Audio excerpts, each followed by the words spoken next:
दिल्ली येथे कारच्या अपघातात 2 आमदार जखमी. बेळगाव दक्षिणचे आमदार अभय पाटील जखमी.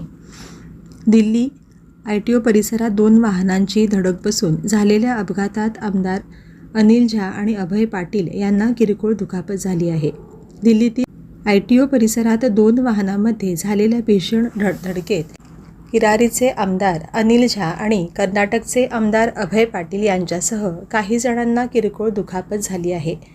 दोन्ही आमदार ज्या वाहनातून प्रवास करत होते त्याची दुसऱ्या कारला धडक झाली.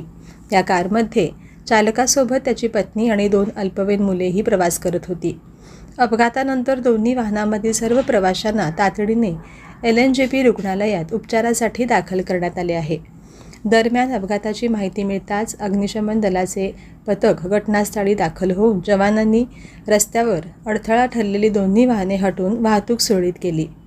या अपघाताची पुढील चौकशी सुरू असून नेमका अपघात कशामुळे झाला याचा तपास केला जात आहे.